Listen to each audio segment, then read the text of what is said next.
In this video, I'm going to show you how to use each of the tools in Lightroom that we use for editing raw photos. I'm not going to go into every detail and feature of each of the tools. The idea is to give you just enough information so that you can get started editing your own photos as soon as possible. I'm Chris, I'm a photographer based here in the UK. I like to shoot a range of subjects from landscapes to some wildlife. I like to shoot urban details and things like abstracts as well. I find the world endlessly fascinating and I like to photograph whatever it is that I see that is interesting to me. So with all that said, let's get started. So here we are in the Develop module. The first thing I'm going to talk about is the histogram up in the top right here. Your digital photos are made up of pixels that have a value which represents how much red, green and blue they contain. RAW files have a greater range of those values than, say, JPEG, which means you have a lot more control over what you can do with the pixels during the editing. The histogram shows the distribution of those pixels from darkest through to lightest.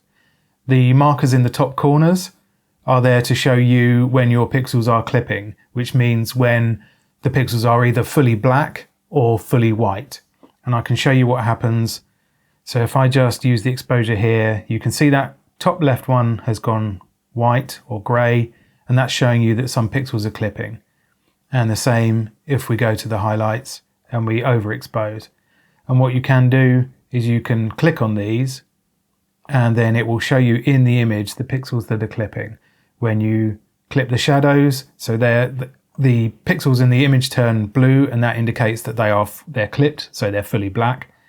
And then if we go in the other direction, the pixels that are clipped turn red. So it's really clear and easy to see if you've clipped any pixels. I don't normally keep these markers on. I can see if pixels are clipping just from that. That's enough for me.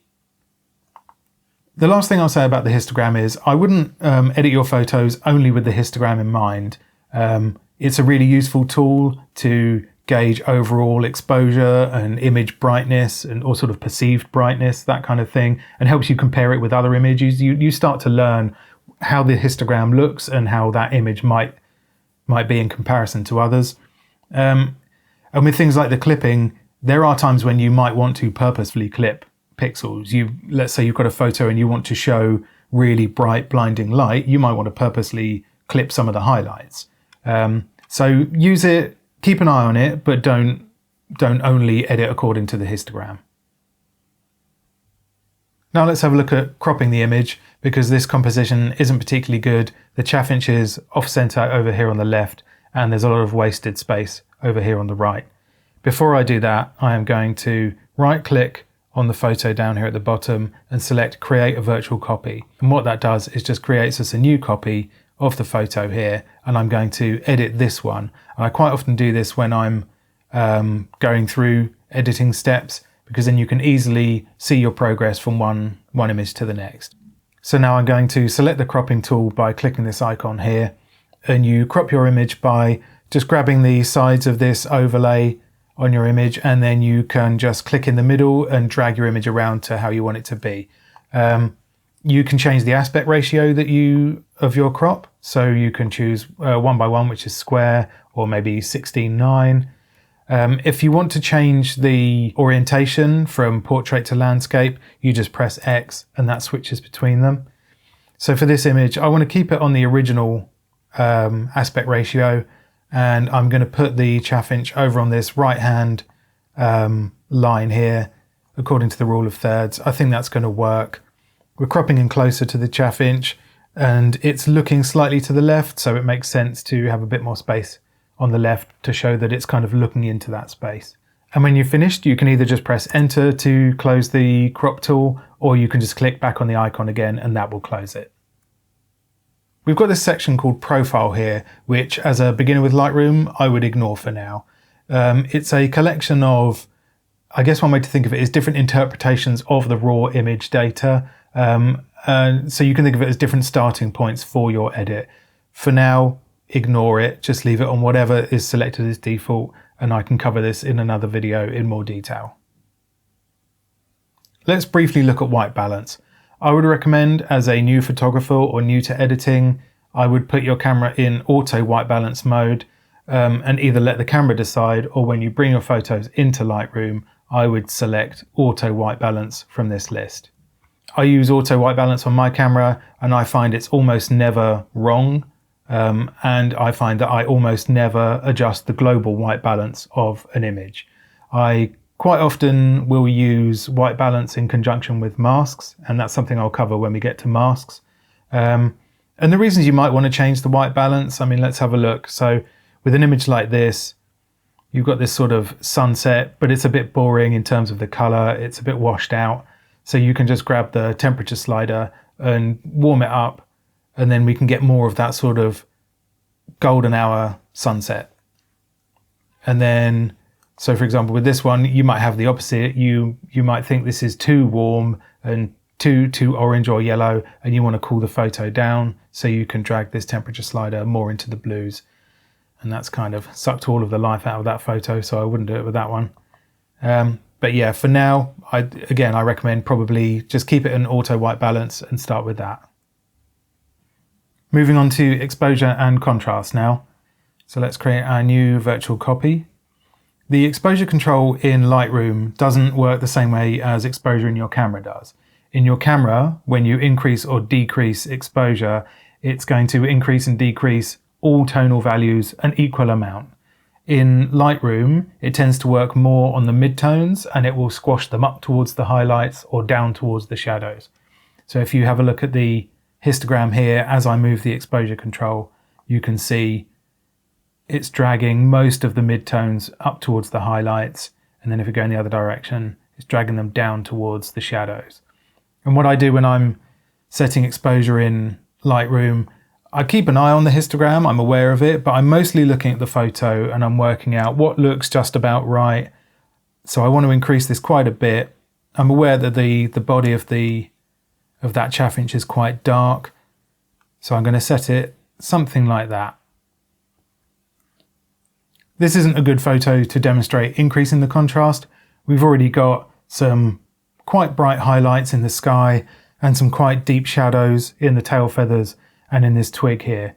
So what I'm going to do is I'll use this photo to demonstrate increasing the contrast.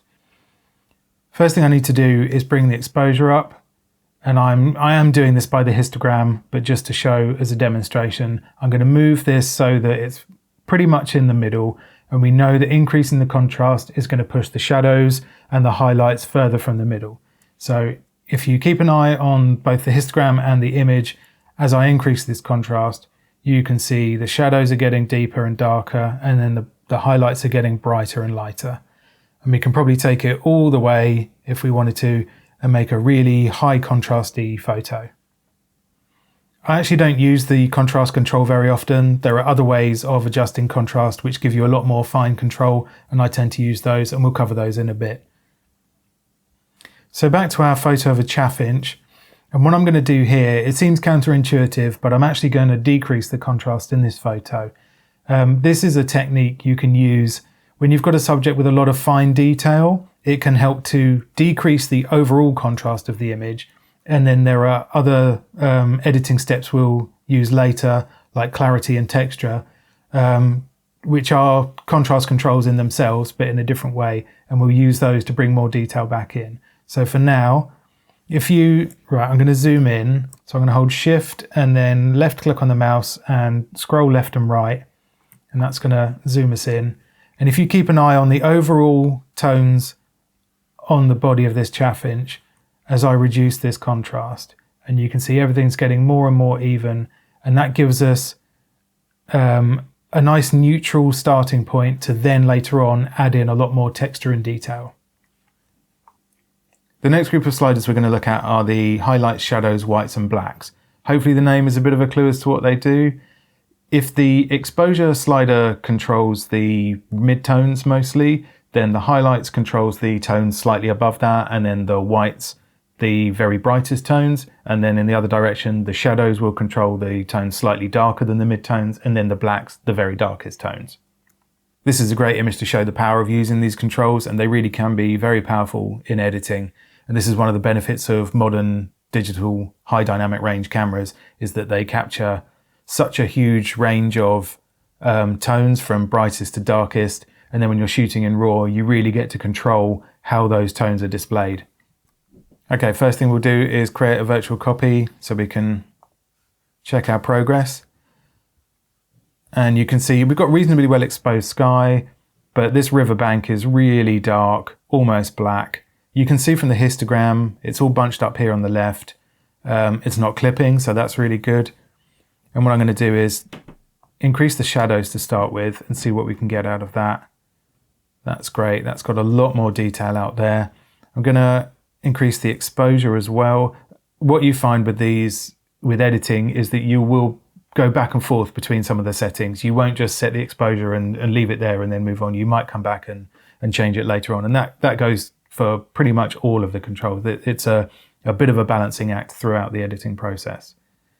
Okay, so we've increased the exposure, and that means the sky is now looking a little bit less contrasty, it's a bit washed out. So I'm going to use this highlight slider, and I'm actually going to bring this back down.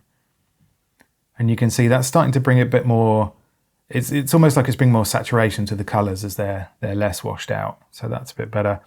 And then I think the whole image now is looking, maybe we're losing a bit of overall contrast. And what I'm going to do is use the blacks, and this is going to add a bit of contrast to these darker tones here. So I'm going to bring this down. You know, it was obviously an early morning shoot, so you would expect there to be some really dark areas in the photo. It doesn't matter if they are clipping. It just gives us a bit of contrast in those darker tones. Okay, and then if we look at before and then afterwards.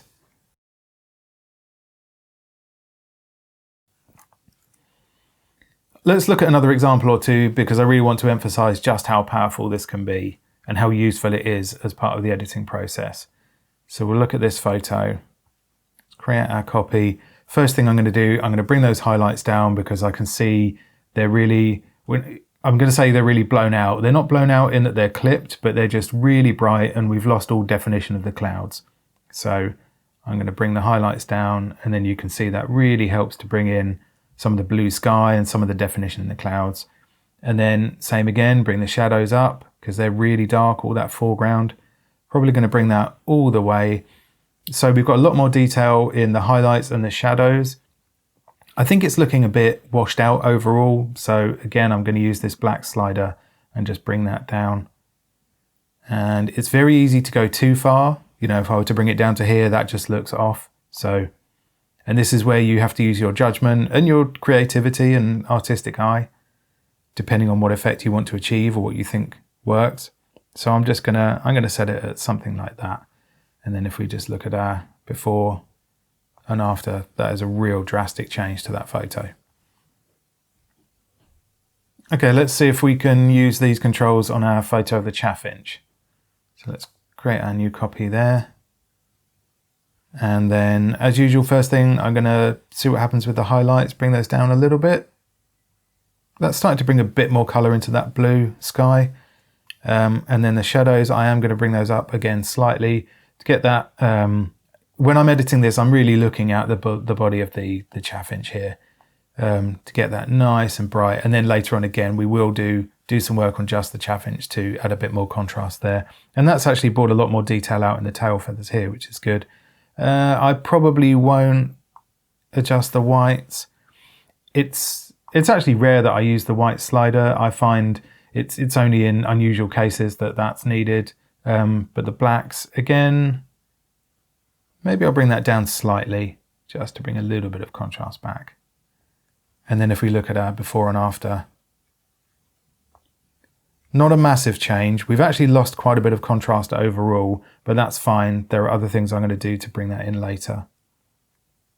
Let's move on to the presence controls now, which are the texture, clarity, and dehaze sliders. Texture affects the very fine details of your image. Clarity is mid-tone contrast. So if you think about our contrast slider up here, this was pushing everything towards the shadows and the highlights equally. Clarity is adding contrast only to the mid-tone elements, and the dehaze slider is used to either remove or add haze to an image. So now let's look at our chaffinch. We'll create a new copy. I'm going to zoom in slightly, which was Shift and then left click and scroll left and right to zoom in and out. Okay, so if we increase the texture, you can see we're getting a bit more detail from those feathers, especially around this area here on the neck. Do birds have necks? I guess they do. And then if we use the clarity slider, that's going to add a bit of mid-tone contrast to everything. And then the dehaze, which I might not normally use on an image like this, but let's just see what it does. You can see it's actually having the effect of making the colors appear more saturated. So if we zoom out and look at our before and after, that's really added quite a lot of detail to this photo now. Let's look at another example. If we go to this image here, we'll create a copy, and I'm going to go the other direction now, and I'm going to reduce the clarity and reduce the haze. I probably won't touch the texture for this image, but if we reduce the clarity, you can see that it has a sort of softening effect on the whole image. It kind of gives it a bit of an ethereal type vibe. And then if we decrease the dehaze, that's going to add haze, which is going to give it that sort of morning mist and fog effect. So then if we compare that to the previous, quite a significant change again there. So a final thing I want to say about the clarity control is be careful to not overuse it. Because it has such a dramatic effect, or it can do, it's very easy to just crank it all the way and have a really big impact on your photo. You haven't clipped any highlights or any shadows, but it's got this really extreme contrasty look. Sometimes you might want that, but most of the time you probably don't. So just be aware, it's very easy to significantly overdo it with that mid-tone contrast, with that clarity slider. Let's look at Vibrance and Saturation next. These two controls are very similar, but subtly different. The saturation slider will increase all colors at the same level or decrease all colors evenly. The vibrance slider will increase the least saturated colors first and decrease the most saturated colors first if you're reducing vibrance. So it's quite subtle, but as I increase the vibrance, you'll see that the green leaves will start to saturate more than the sort of reddy orangey feathers on the chaffinch's chest there. So I'm just going to bring that up slightly. You can see there's more coming into the green. I think there's more in the blue in the background as well.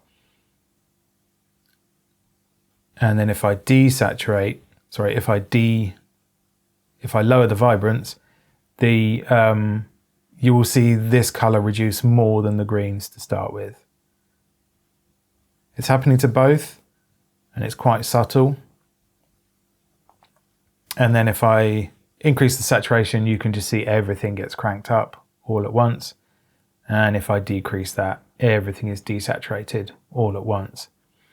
With both of these sliders, I would use them very carefully. It depends on what you need. I would probably use vibrance a lot more than I would saturation. In fact, I think I've never used the saturation control. There are other aspects of the editing process which increase saturation anyway. When we get to the tone curve, that certainly does. And just our contrast and exposure and using these highlights and shadows controls, that has affected the saturation as well. The tone curve is a really interesting tool in Lightroom. You can see we've got this histogram here, and we've got this diagonal white line running through the middle. This point on the left sets where the darkest pixels in the image start, and this point on the right sets where the brightest points in an image start. These points take effect after you've made your other adjustments. So if I change the vibrance here, you can see that's going to change the histogram here. So what you can do with this is you can move these points around. And if I move this over to the right, what that's doing is saying, this is the darkest point in the image. This is pure black. So what Lightroom does is it just pushes all of these pixels before or up until this point to being black. And we can show this by turning on clipping. They're all now pure black, those blue pixels. And then we can do the same with the highlights. You can come in from this side, and this is telling it, okay, I want the absolute brightest point. of this photograph to be here. So anything before this is going to be pure white. And that's represented with this red, these red pixels here. So if I undo that, and hopefully what's obvious from that is how steep this line is determines the strength of the contrast in the image. So if I do that without clipping turned on, you can see we've got much brighter and much darker points. So we've increased the contrast, and we can take this all the way to a crazy extreme, to something like that. And we can go the other way. If you want to reduce the contrast, you can move this up. And what this is doing is now saying the darkest point in the photo, the darkest pixel, is now going to start at this brightness. So it's raising the darkest points. And then you can do the same with the highlights. I want to lower the brightest point in the photograph to here. So now it's all kept within this. We've got a shallower angle on this line. So we've now got less contrast in the image.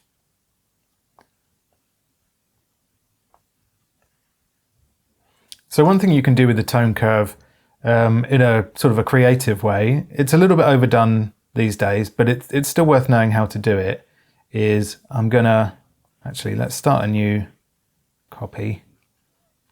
I'm gonna bring this bright point down to here, so that's gonna increase the overall brightness of the image. And then with the shadow, or the black point, what I wanna do is I wanna bring it quite far in, so we're really what's called crushing these blacks. So we're crushing all these pixels so they're all black. But then I'm going to raise this point so that those dark pixels, which have all been squashed up to be black, are now lighter than black.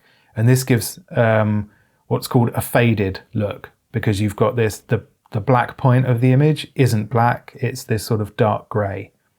And if you compare that to the original, you can see the difference there. And it's quite a stylized look. It is a bit overdone at the moment, but I do think it's worth knowing how to do that. Okay, so it's called the tone curve, but so far all we've got is straight lines. So we're now gonna create a new copy, gonna reset these points. And then this is what we're gonna do now is what you will use the tone curve for most of the time. You can add points onto this curve or onto this line wherever you like, and as many points as you like, and then you can drag those around. So we've still got our black point set at the absolute darkest pixels here and the white point up here. And I'm just going to drag this down, and then I'm going to drag this one up. And that's going to increase the overall contrast in our image. So remember, the steeper this line, the more the contrast is, and then the shallower the line, the less the contrast is. So we've got less contrast in the highlights up here, more contrast throughout the middle, and then less contrast in the shadows.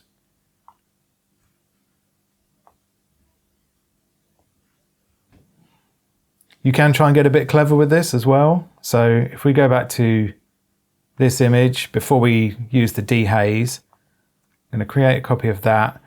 And sometimes you might want to add contrast to both the shadow tones and the highlight tones. And you can, to a certain extent, do that with the curves.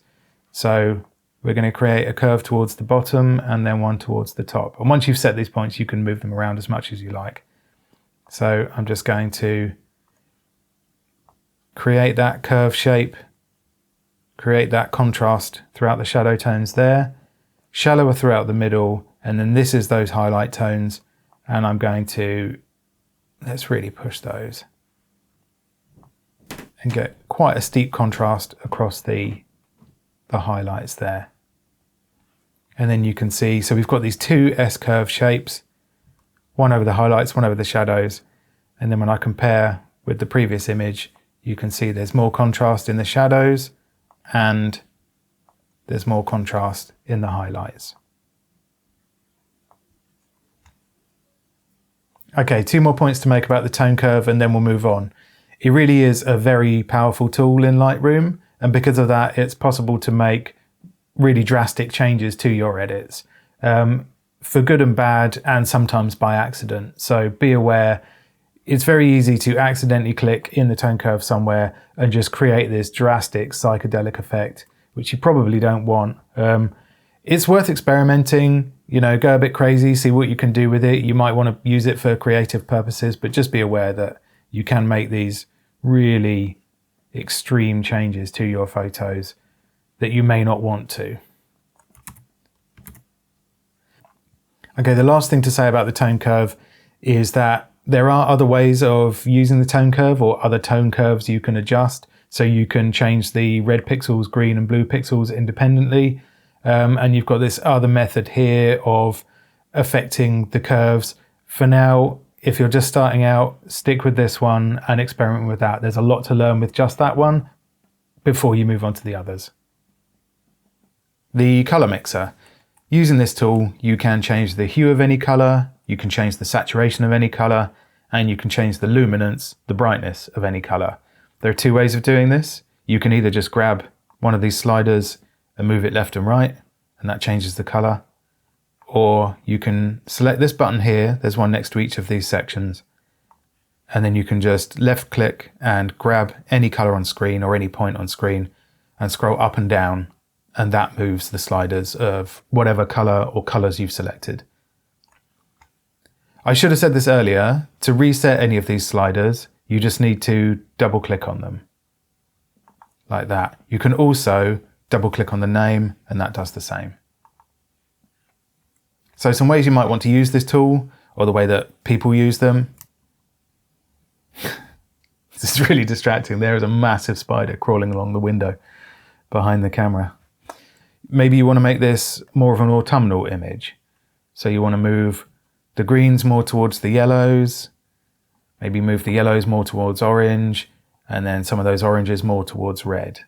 And then you can see that's completely changed the sort of vibe of that photo, from this lush green to this very rusty, orangey kind of autumnal look. Maybe you want to make the sky really stand out, so you want to grab the blues and make them much more saturated. And that doesn't look particularly good with this photo, but you get the idea. Let's look at another example. If we go to this photo, I'm just going to make a new copy. This one's looking pretty horrible, so I'm going to reset that. When I took this photo, I had a couple of filters stacked on the lens, and you can see the edge of the filters here because they were too big when this lens was at its widest. So I'm just going to crop in and remove that because it looks pretty ugly. Okay, and then I'm going to do a very quick sort the exposure out.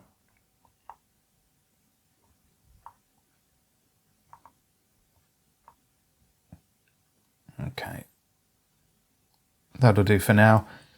Okay, back to the color. Maybe you don't like the green of the sea here. It is very green.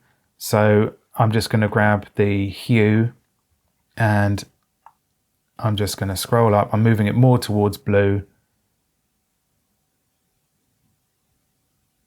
Yeah, let's take that all the way. And then you can see that's quite a different color to this green that we had before. Some things that I like to do. I'm not entirely sure why I do this, but I do this with quite a lot of my photos, is I tend to change the color of the sky. I find this sort of pure blue quite boring, I suppose. So I will quite often move that more towards this sort of cyan color.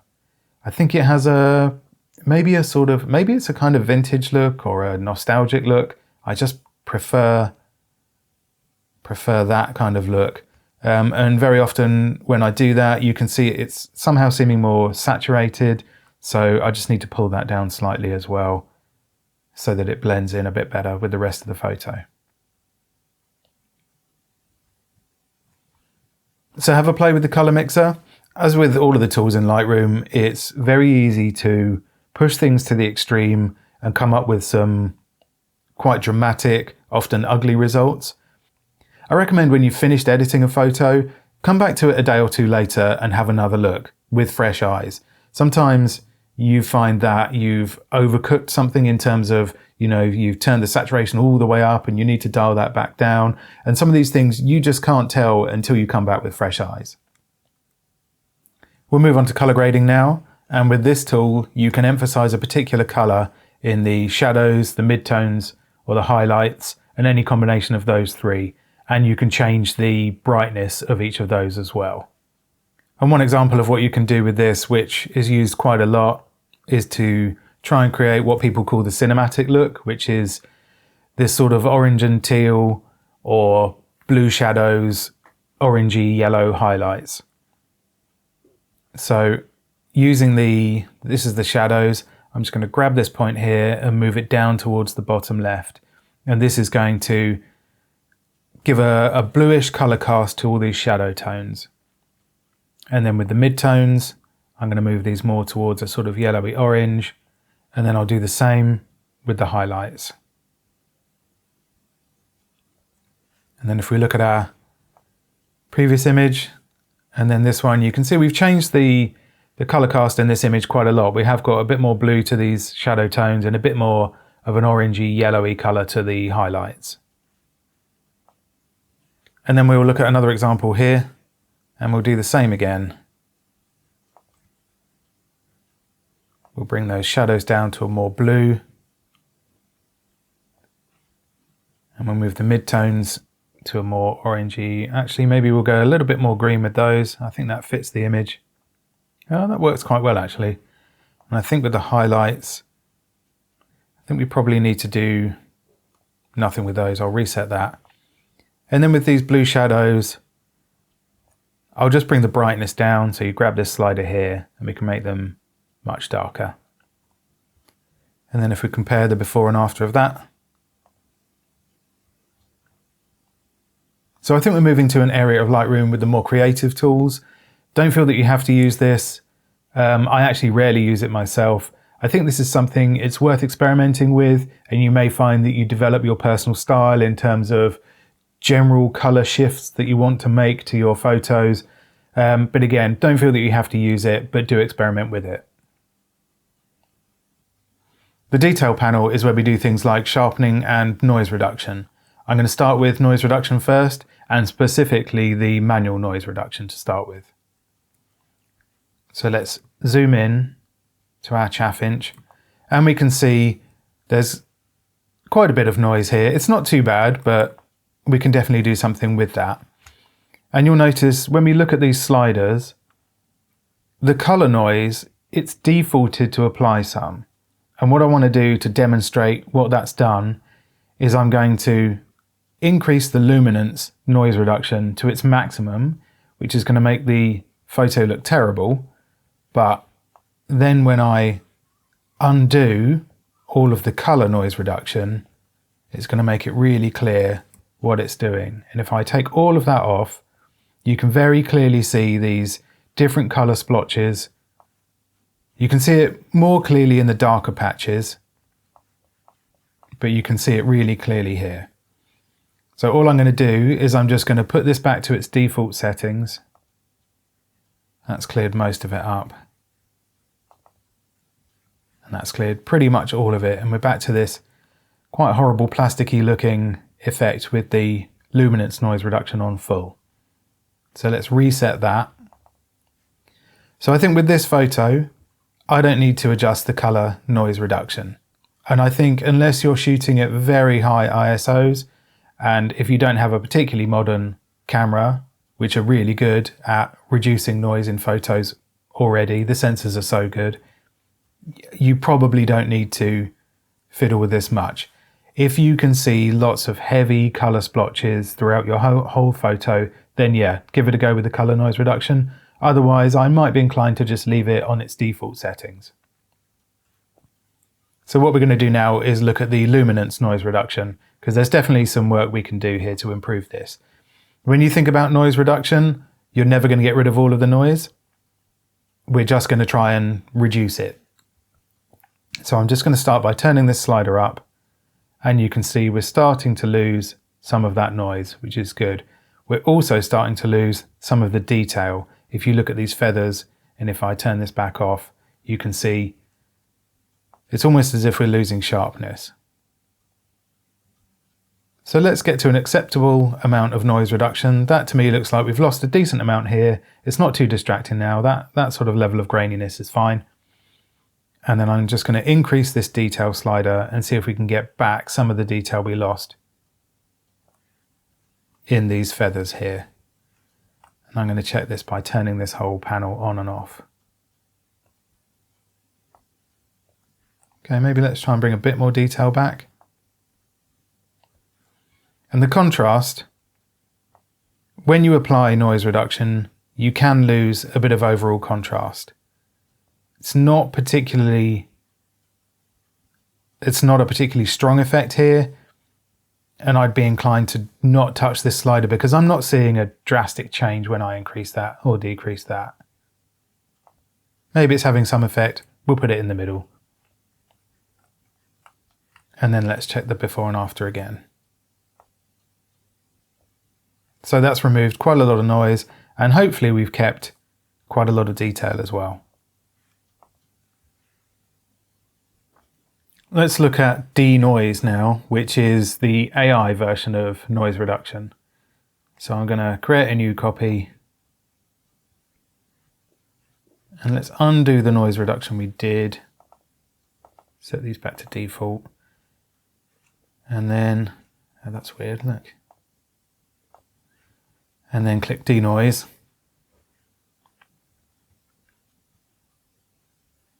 And what this is going to do, let's find this part here that we were looking at before. It's going to use AI to apply the denoise, and then when we click Enhance, it's going to create a new file with the noise reduction applied. Okay, that's at 40. That looks pretty good.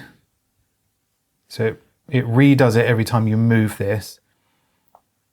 Okay, let's whack that all the way up to 100, see what that does. That's not bad. For it being on 100%, I probably wouldn't want to use that.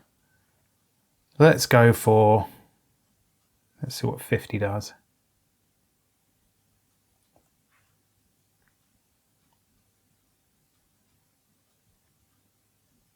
Yeah, that's good. Okay, so I'm going to click Enhance, and then it's going to take a little while to do that.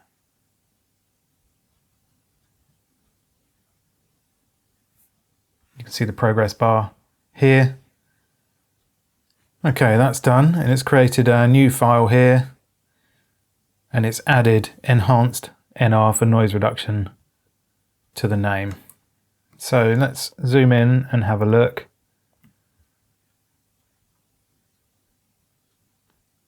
And compare it with this one.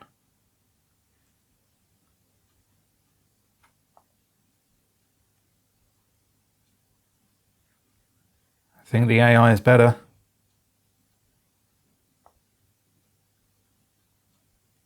Yeah, that's really good.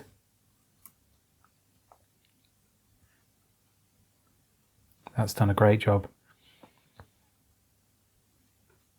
So the only issue I have with using the AI version is I've now got two files. And if I use that on every photo, it's going to double the storage I need. I think though, I mean, for something like this, where the fine detail is quite important, definitely use it. I mean, that is really good for noise reduction. But I think for other photos, I find that I take a lot where I don't really mind if there's noise. And if anything, sometimes it adds character, and I'm quite happy for there to be a fair bit of noise and grain in an image. But something like this, yeah. Keep it nice and clean and sharp. Now we'll have a look at sharpening. Sharpening is actually another form of contrast, but it's applied across a very small range of pixels. It's essentially detecting the edges and then applying contrast at those edges. The controls we've got are an amount, which determines how strong an effect we apply, the radius, which determines how thick the edges are that we're sharpening, the detail, which allows us to tell Lightroom how much fine detail we want to apply the sharpening to, and then the masking.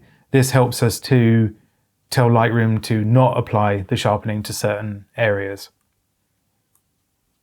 There's a bit of a trick, or it's more of a hidden feature in Lightroom when you're using the sharpening tool, which is if you hold down the Option key or Alt key on a PC and then use these sliders, it shows you the effect it's having or what pixels it's applying the effect to. So with the amount, it might be less clear. So if I move that slider, it's fairly clear to see where it's applying the sharpening. But if I hold the Option key down, it turns it to grayscale. And then it might be that you can see that a bit more clearly.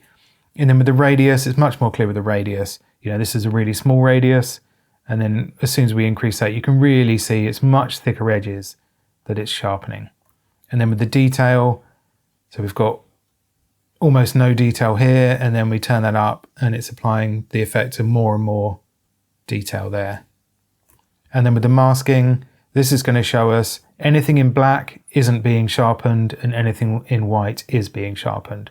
So for this image, we probably want to go to something like that. In fact, I'm going to reset all of these. And I will say this isn't a particularly unsharp photo to start with. And you can see the default settings, Lightroom has already applied some sharpening. So if I turn all of the sharpening off, this is the photo without any applied. And then I'm going to use this to show us that's the default sharpening that Lightroom's applied. It's pretty good. And if I'm honest, I probably don't need to go more than that, but we'll have an experiment and see what we can do. So let's put this back to the default. Let's just increase the overall sharpening a bit. And then I'm going to increase the radius. See what happens there. Let's use this. Okay, I'm just going to decide that looks about a good place to stop. And then with the detail slider, yeah, let's try and affect more of the detail. And with the masking, I don't want it to sharpen too much of the sky because there's no point. And in fact, I can show you that it will sharpen the sky. If I turn the masking off and turn the sharpening all the way up, you can see it has sharpened the sky here. So we don't want that. And I could get rid of that by increasing the masking. And now you can see it's not sharpening that. And let's bring this down to a sensible level. And I'll just increase this slightly. And let's see, I think, yeah, I'm not sure that's looking any better, but let's see what it's like before and after the default sharpening that Lightroom had already applied. Okay, we might have got a bit more detail. I think we have. I still think I need to turn that detail down. Yeah, okay, it might be slightly better. I still think the default amount of sharpening that Lightroom had applied was probably just about right. I don't feel that I needed to go much more than that. Let's have a look at another example of sharpening and then we'll move on. So I've got this photo here. I'm going to zoom into the eye and the face, which is the most important bit in this photo. Let's bring the amount up. Let me go straight to the masking. Let's make sure we're only really affecting the bird rather than the background. Maybe increase that radius a bit.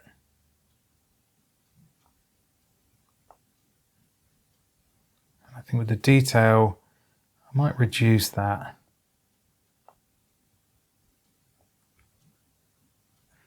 And let's have a look at before and after. It's a subtle difference, but it is definitely a bit sharper. I think especially if you look at the eye, which is always a really important part of a bird photograph, or any animal really. So the default sharpening in Lightroom is pretty good, and it can be improved on. And with all of the controls, you have to go carefully. You can crank it up to the maximum and make things look pretty horrible quite easily. We're just going to briefly touch on lens corrections, but we won't do anything with it. Providing you're not using some completely obscure lens, Lightroom is going to know what your lens is, and it's going to have a default profile that it will apply to your image to correct any barrel distortion in the lens, any excessive vignetting, that sort of thing. I think with the aperture I took this at f11, I know that wouldn't have normally produced much vignetting. but you can certainly see the distortion when I turn this profile correction off. So that's without it, and you can see we've got this kind of barrel distortion effect. So with this section, leave it turned on, basically ignore it. The transform panel can be used to help control things like rotation of your photo. Also, it can help fix things like perspective issues if you were pointing the camera up or down. So in this example, you can see I was pointing the camera up and all the vertical lines are starting to converge as towards the top. So if we create a copy, and then I'm going to say constrain to crop, and then I'm going to use this slider here, and this will control, or this will help control those vertical lines and make them a bit more parallel. You might need to rotate the image slightly to the left. And then we can see, if we compare that to how it was before, you can see we've helped correct that perspective. You may or may not want to do that. Perhaps you want to use that image of perspective or that idea of perspective as a creative tool, but if you wanted to correct it, you can do here. And then if we have a look at another example with our photo of the harbour here, I'm just going to create a copy of that. And this is in the opposite direction, so you can see the vertical lines are converging towards the bottom rather than the top because we're looking down. So I'm going to come to the transform tool, I'm going to use this vertical slider and I'm going to go the other direction. I'm going to push it to the right, and you can see those masts are all starting to become a bit more parallel. I think because of the extremeness of the angle, I'm not going to be able to get them completely parallel. So I'm just going to get it to something like that, because if you keep going too far, it starts to really distort the image and look quite unnatural. So I'm going to take it to somewhere like that, and then I'll need to recrop because we've brought these lines from the filters back in the corners. I'll just crop that to there. And then if we compare to the previous image,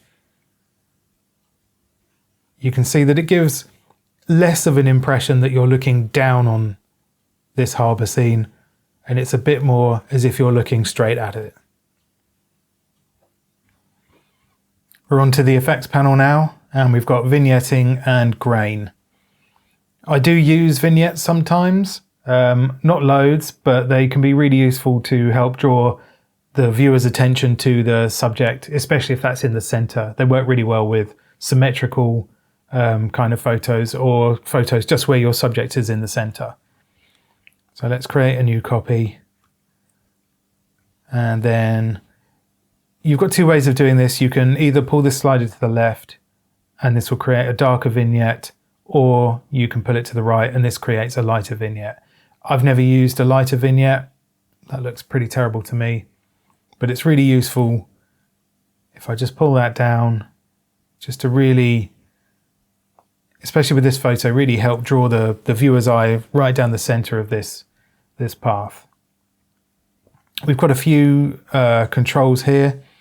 If I start with the feather describes how the vignette goes from its sort of most transparent point to its darkest point. And if you set that all the way to 0, there's no difference, and you just get this solid edge. And if we go the other way, we get this really soft transition from transparent through to pure black. And I quite often use that. I feel like that gives me a little bit more control and a less extreme vignette. So if I do that, and then if I show you again, if I bring this feather down, the midpoint just shows you where in the photo that vignette is going to start. So it can be either outside the photo or that's as far in as it goes. So let's set this feather to maximum. And I'll set it to something like that. Let's have a look at another example. Let's try this. Just going to bring that vignette down. Yeah, it sort of works. Maybe that helps us draw the viewer's attention right to that central point, the subject of this photo. The other effect we have is grain. I only occasionally use this, and it does what it says. It just adds grain to the photo. You can control the amount, the size of the grain, and then how rough it is. So let's crank it all the way up so you can see the full effect. And then if we bring some of these down.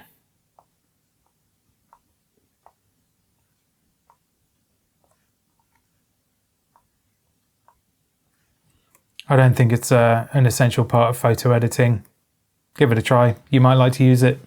It's up to you. We're onto the calibration panel now. It's quite an advanced tool. You certainly don't need to know how to use it to make some great photos, and I would probably recommend not bothering using it to start with, but I will show what it does. So we know that each pixel contains red, green and blue, and what this tool allows us to do is to change the hue of each of those colours and change the saturation of each of those colours.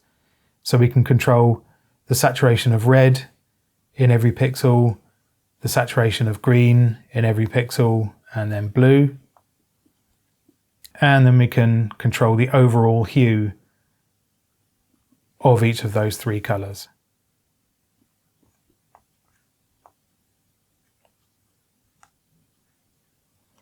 If you are going to use this, I would probably recommend to start with only using it to control saturation. I think once you start changing the hue, you can get some quite ugly results very easily. But controlling the saturation, yeah, it gives you a bit more fine control than just using the vibrance or saturation control that we saw at the beginning. But in reality, you don't really need to use this to make great photos. So we've been through loads for you to get started with editing. I'm going to show two more things, and I won't go into too much detail with them, but it may be something you want to experiment with over time. The first will be the healing tool, and you can use this to remove objects, tidy photos up, and I'll just show you a quick example with this photo. If I create a copy, and let's say you wanted to try and tidy this up, let's see if we can take these items off the side of the houses here. So I'm just going to zoom in. So this is the healing tool here. I'm going to use content aware remove. So you get a brush size. I'm going to keep it at the opacity 100. You can change this side. I've got a scroll wheel on my mouse. Up and down will just change the size of that healing tool there, and I'm just going to click and then paint over the bit that I want to get rid of. Cross my fingers and it's gone. Got a slight mark on the corner here, but it's mostly gone. Ooh. And then let's have a look at this one. Same again. Let's just paint over the top of that. And it's gone. And then let's try this one. And that's gone. Again, left a little mark here. So a bit of refining, maybe, let's undo that. Oh, I missed the shadow, that's why. Let's try that. That's a bit better. Got a line on the other side, but you get the idea. And then let's get rid of this, number 39. Sorry, number 39. And that's gone. So then if we compare before and after, so you can use this for any kind of markings. You know, you could get rid of these reflections on the road here, get rid of this mark on the pavement if you wanted to tidy it up.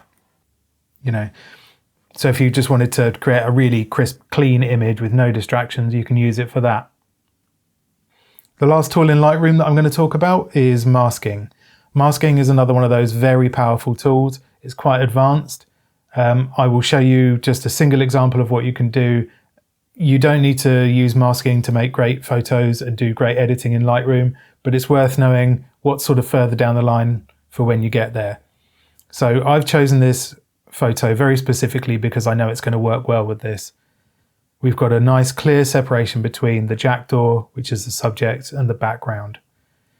So this is the masking tool here.